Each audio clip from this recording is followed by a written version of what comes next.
بسم اللہ الرحمن الرحیم۔ السلام علیکم، کیسے ہیں میری یوٹیوب فیملی؟ امید کرتی ہوں کہ آپ لوگ خیریت سے ہوں گے اور آپ کی دعاؤں سے الحمدللہ میں بھی خیریت سے ہوں، اور دعا کرتی ہوں اپنے دیکھنے والے بھائی بہن کے لیے کہ اللہ پاک جو جس پریشانی میں مبتلا ہے، کوئی قرض میں ڈوبا ہوا ہے، کوئی بیمار ہے، تو اللہ ان کو شفا دے، ان کے قرضوں کو نمٹا دے، ان کی جائز دعاؤں قبول فرما لے، آمین یا رب العالمین۔ تو اب بہت ہی قریب آ چکا ہے رمضان کا مہینہ، جس میں جو بھی پڑھا جائے گا اس کا ثواب 2 گنا ہو جاتا ہے۔ تو اس میں جہاں تک ہو سکے اپنی عبادت کریں، 30 دن کے روزے رکھیں، نمازیں پڑھیں، 5 ٹائم کی تراویح پڑھیں، اور استغفار پڑھیں، درود شریف پڑھیں، اور جو بھی آپ پڑھیں گے اس کا ثواب 2 گنا ملے گا آپ کو۔ اور اس لیے اس میں جتنا ہو سکتا ہے کہ عبادت کریں، غلط چیزوں سے بچیں، برائیوں سے بچیں، کسی کی برائی سے بچیں، بری چیزیں دیکھنے سے بچیں، اپنے برے کام کرنے سے بچیں۔ اور صرف اس میں شیطان کو کہتے ہیں کہ شیطان کو باندھ دیا جاتا ہے، تو اس لیے جہاں تک ہو سکے آپ لوگ عبادت میں لگے رہیں اور بری چیزوں سے بھی بچتے رہیں۔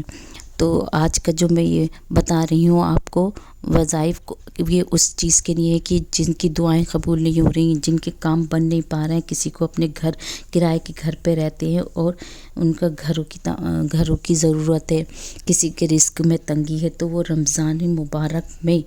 اس درود شریف کو پڑھ لیں تو انشاءاللہ ان کے سارے کام بن جائیں گے۔ جن کی بیٹیوں کی شادیاں نہیں ہو رہی ہیں ان بچوں کی شادیاں بھی ہو جائیں گی۔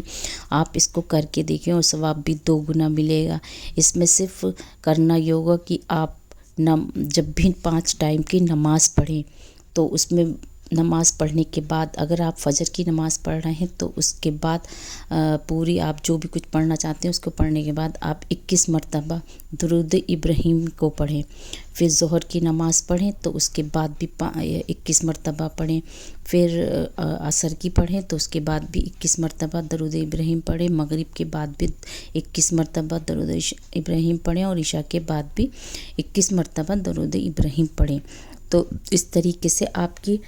پورے دن کے 100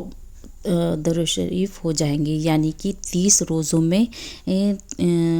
300 مرتبہ درود شریف ہو جائیں گے۔ اچھا، اس کے لیے یہ کرنا یہ ہوگا، باوضو پڑھنا ہے، اور اس کے بعد آپ کو پورے دھیان توجہ کے ساتھ بیٹھ کر اور پھر اسے بخشنا ہے، اور بخشنے کا طریقہ بھی اس طریقے سے ہے کہ اگر آپ صبح کو فجر کی نماز کے بعد جو 21 مرتبہ پڑھیں گے تو اسے پڑھ کر حضور اکرم صلی اللہ تعالیٰ علیہ وسلم کو بخشیں گے۔ پھر اس کے بعد اگر آپ ظہر میں پڑھیں گے 21 مرتبہ تو اس کو ثواب بی بی سیدنا فاطمہ زہرا عنہا کی روح کو ہدیہ پیش کریں گے۔ پھر اس کے بعد عصر میں آپ 21 مرتبہ پڑھیں گے نماز کے بعد تو اس کو امام رضی اللہ عنہ کو ہدیہ پیش کرنا ہے۔ پھر اس کے بعد مغرب میں آپ 21 مرتبہ پڑھیں گے تو امام حسن رضی اللہ کو اس کا ہدیہ پیش کرنا ہے، اور عشاء میں اگر آپ 21 مرتبہ پڑھیں گے تو امام حسین رضی اللہ کو ہدیہ پیش کرنا ہے۔ اس طریقے سے آپ 5 نمازوں میں 5 بار پڑھیں گے اور سب کو اس کا ہدیہ پیش کریں گے۔ پھر دیکھیے آپ کے کیسے کام بنتے ہیں، اور آپ حیرت میں رہ جائیں گے کہ یہ کیسے ہو رہا ہے، اور آپ کی جتنی بھی حاجتیں ہیں یا کوئی اور بھی پریشانیاں ہیں یا بیماریاں ہیں یا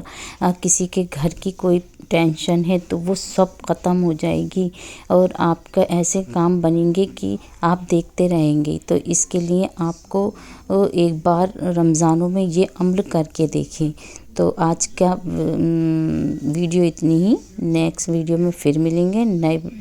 وظیفے کے ساتھ۔ آپ اپنا اچھے سے خیال رکھیے گا، دعاؤں مجھے بھی یاد رکھیے گا۔ اللہ حافظ۔